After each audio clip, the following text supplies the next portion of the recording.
Yikes, is this gonna be a fun episode, because we're gonna find out how much Pro Charger boost we can ramrod through a cast piston 350 Chevy.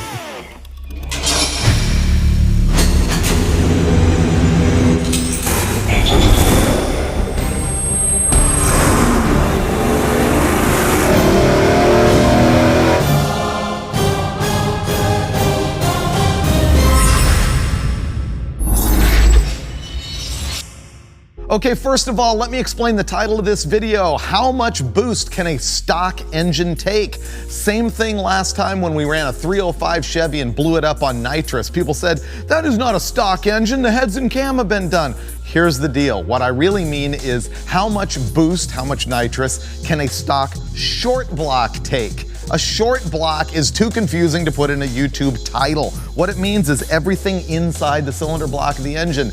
Cast pistons, junk connecting rods, stock rod bolts, a cast crankshaft, bearings that are nothing special. That's all the stuff that is going to fail under boost. Cylinder heads are not the problem. So what we're doing here is we have literally a stock rebuilder short block, the type of thing that you could buy at O'Reilly Auto Parts or Pep Boys or whatever. It's a 350 Chevy, call it a 5.7 liter, and we're gonna cram a whole bunch of boost through it. The only thing that we've done to ensure life on this short block is that Dulcich took it all apart and opened up the ring end gap. The thing is, when you're under nitrous or boost making more heat, the piston ring will expand, and if the gap at the end of it touches, it'll lift up, break the piston, and it's all over. You can go back to when we blew up the 305 on nitrous and see exactly that. In this case, he took it from like a stock 22 thousandths or something like that and ran 30 thousandths gap on the top ring, 34 thousandths gap on the second ring. That should prevent them from butting. We also ran an MLS head gasket on this because under boost you can get head gasket failures, and our hope is that the extra springiness of that MLS gasket, which is multi-layer steel, will prevent that from happening. The top end has been modified. We've got some Trick Flow 195cc heads on it. I put a single plane intake manifold on it. It's a Holley Strip Dominator. Now, if you watch the last 2 episodes with this engine, you can see that in naturally aspirated trim, we've run it with a dual plane, which is really more appropriate for what this is. But when we're cramming boost through it, the single plane is gonna offer better cylinder to cylinder distribution than a dual plane would, and so it's just giving us that much margin of safety. Up top, we've got the 750 CFM Holley XP carburetor. That's what we're gonna run naturally aspirated. Other than that, the short block bone stock with the exception of a Comp Cams 280H, which is a Magnum flat tappet grind. Nothing special at all. So what we're gonna do is throw this thing on the dyno and find out what it makes naturally aspirated, and then start cramming boost through it, and maybe parts will fall out. Every once in a while, the guys at AMSOIL tell us that we are completely off our nut and cramming a bunch of boost through an engine where we have no idea what the bearings are and no idea the clearances is one of those times, which is why this time they went with all the cowbell. Dominator racing oil in a straight 60 weight. They want to make sure that when we have our failure, it is not oil related, and so they're looking for as much cushioning between that connecting rod bearing and the crankshaft as we can possibly get. And I'm going all the way this time, once again, with the funnel, because I love my Mr. Gasket cast aluminum fin valve cover. I don't want to get oil all over it.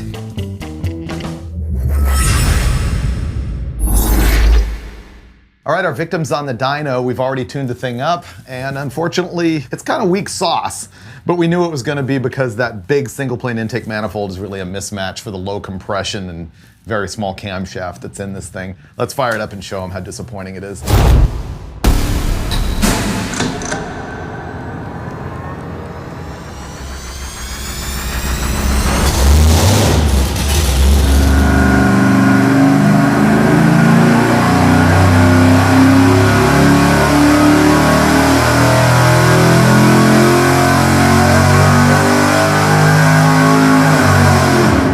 Okay.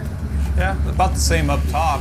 A perfect example of why a single plane is not the best choice most of the time on the street. So our final answer is an oddly shaped curve that's not very good, but we did make 390 pound-feet of torque all the way up there at, what was it? 5,000? 5,000 RPM, and then it made peak power at 5,500. So basically what that tells you is that it's killing a bunch of torque down here where it should have peak torque at, let's say, 4,500 RPM. Yeah, exactly, and that's the characteristic of the single plane. But it is the right intake for boost, and I think we should go there right now because I never want to see this again. Yeah, I don't want to do this anymore. Right.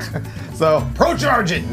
Well, that was underwhelming, but now we're gonna go big with a boost. This is a ProCharger centrifugal supercharger.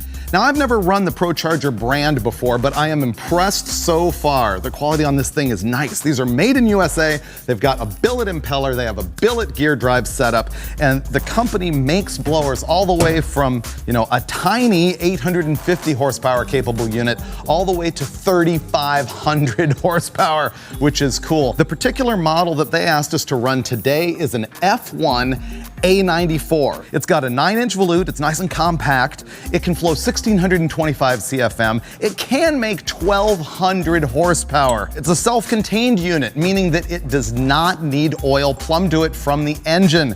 That's a big deal to me. I hate having to run a pressure line and the return into your oil pan, poking a hole in it and all that stuff. The other thing that is good about having self-contained oiling is that it stays cooler, but the part I like is that when we scatter this engine, we're not gonna be sending oil full of shrapnel from the engine through the supercharger and killing it at the same time. One thing about this unit is that it has a 5.4-to-1 step-up ratio. What that means is for every one turn of this pulley that's driven by the belt, we are turning the impeller 5.4 times. See, this unit is capable of turning 74,000 RPM. Yeah, that's a big deal. We're probably not gonna be spinning it that fast in this particular test. Now, we are gonna run this with a blow-through carburetor. You need a special carburetor to do that. EFI is just a smarter way to go, though you can pull this off, and if you're gonna try, I recommend one of these carburetors modified by a shop called CSU. This is an 850 Holley. They've set it up with their magic just for blow-through applications. Westech has had a lot of luck with this unit right here, and so that's what we're gonna run today. And when we do, we're gonna start small and go big. Here's how. The larger the pulley that you put on the supercharger, the slower you turn the supercharger, and so the less boost you make. So we're gonna start mild. We're gonna find out how many smaller pulleys we can put on before we send this 350 to Kingdom Come. Last time we ran this engine, it had a 671 wind on it, which is a Roots type blower. Now we're going to the centrifugal. The Roots tends to make more low-end boost, low-end torque, whereas the centrifugal tends to gain more boost with RPM, and it'll make much more high-end horsepower. So anyway, what are we gonna do here? We're just going to run it till parts fall out, yeah. Either we need to blow it up or we need to pick a number at which it's been so heroic that it needs to live instead of being... I can pick that number. What is it? 750 horsepower. That's exactly what was on my mind. No way. If it makes 750 and lives, it gets the letter from the governor at that point. Yeah, I don't think that I can make connecting rods hang out if it survives that. If this thing makes 750, it's going in a museum. ProCharger saw our earlier episode that we did with the, I guess it was the late model Hemi, where I was whining and complaining about all the serpentine belt kits, which is this. It's a ribbed belt instead of being cogged, and they always slip. And ProCharger is like, nope, we're gonna prove to you that our kit does not slip. So we're gonna find that out later today. I do like their tensioner arrangement and actual aluminum pulley. I think we're finally ready to fire this thing up. I hope it survives more than this pulley arrangement. I want this to be much smaller. How far does it go? It's gonna break at 670. 670. It's going all the way, and it's gonna survive. 750, we'll cap it right there. Wow, see, I was gonna say 650. I wanted to cap it at 650. Yeah. Just to say, it made it to 650. Come on, let it live.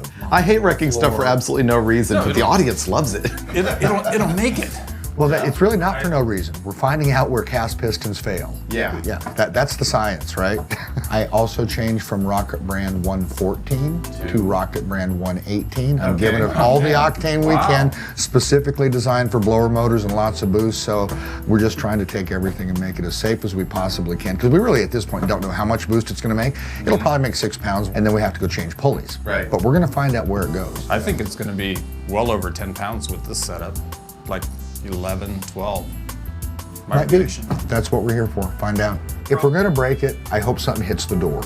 Okay. Well, make it happen.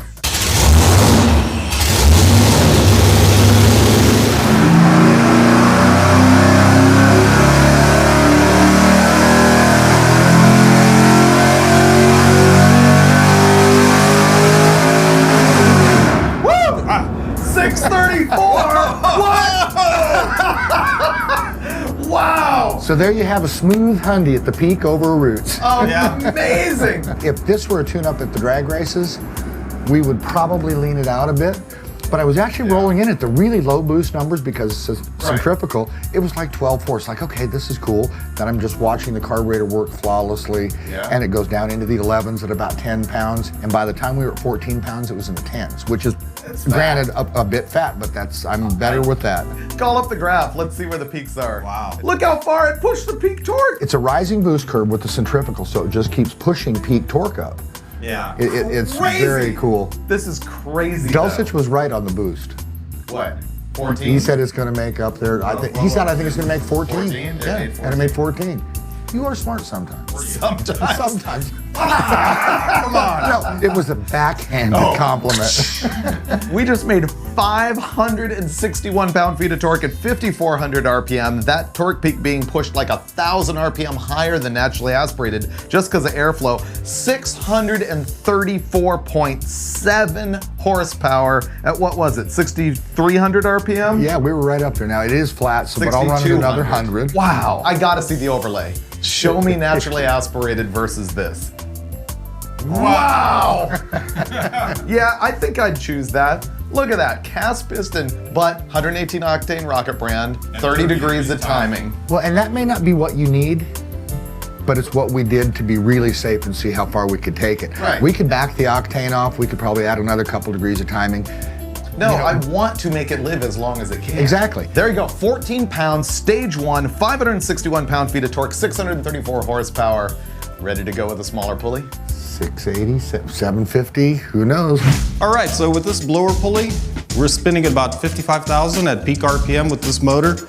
And we're gonna put a smaller pulley on here. That's gonna make the blower spin even faster. We should have about 65,000 RPM at peak RPM with the motor.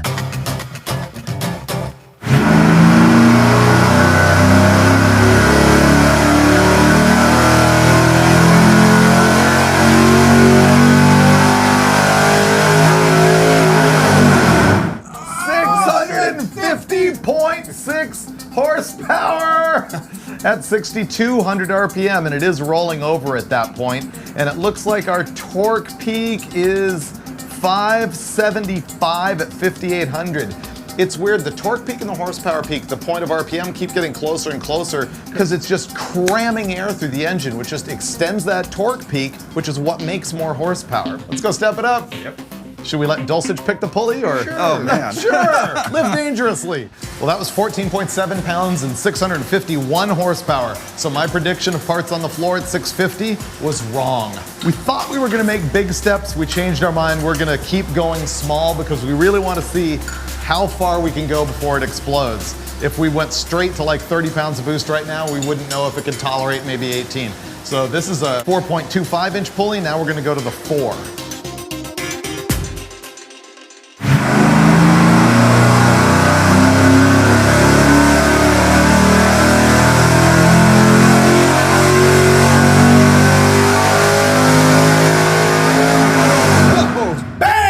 That was a lot. Look at that! Yeah, you can see the drop off, but 706 horsepower and 616 pound-feet of torque, basically within 300 RPM of each other. That is nutso for a cast piston small block. And it did not seem like it was really in any distress. It hasn't smoked, it hasn't blown out the valve covers. Maybe there's something to be said for a 5/64 ring with 300 pounds of tension. So now we're gonna go to the 3.7-inch pulley. Here we go.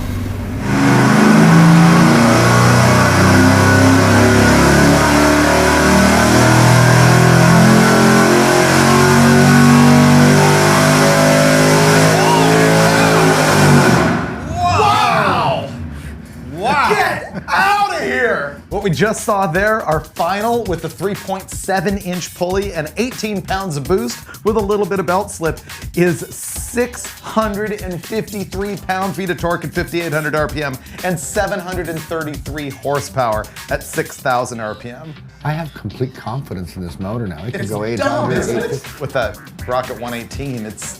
And reasonable timing and good gas and all of those things that a lot of guys don't do. While you guys are celebrating, we have one more pulley that we can blow it up with. I know, and we gotta make that belt like a piano string. Small pulley, piano string, 780. And then, 2 more degrees of timing. Oh, no. Yeah. You just want to kill it, don't you? Let's put the pulley I on thought it. we were going to give it a reprieve after 750. Yeah, that was this morning. Yeah, great.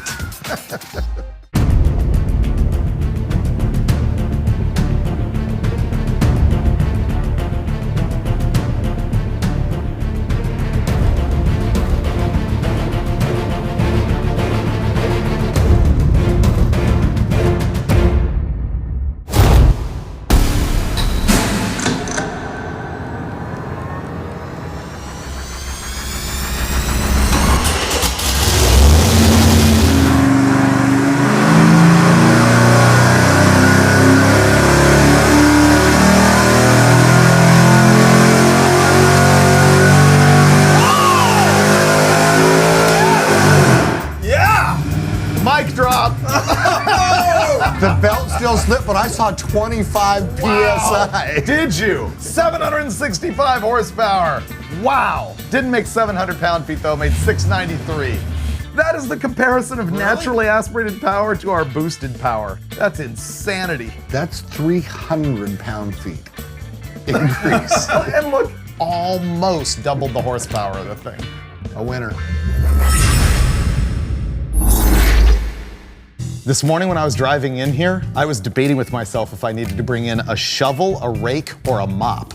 Yeah, and I was expecting a black cloak too, like the This thing was cruel just gonna be gone. executioner you were. I know, but now I love this thing. I cannot believe it survived. There's so much I'm impressed about this whole operation. Well, I mean, the thing was a superhero. I mean, that stock little 350 Chevy bottom end. It didn't blow out a breather cap. It didn't blow out the dipstick tube. Yeah, it was just awesome. I don't get it. No, that's at great all. horsepower. I'm super impressed with the Pro Charger. They've got their act together on that program. Yeah. I'm really impressed with the CSU carburetor. Agreed. That was the best blow-through carburetor tune-up, I mean, out of the box I've ever run. Yeah, by and far. The fact that this cast piston rebuilder short block survived is just mind-blowing. Yeah, but bear in mind, that was on the dyno where we had a handle on every parameter, or at least Brule did. I know, that's the one caveat I would give to this for sure. I would not do this in a car. I wouldn't go down the drag strip with this a whole bunch because eventually you're gonna break something and drive Right. over the crank. It's a controlled situation in the dyno cell. It's more brutal in the car, especially with ambient temperatures and water temp and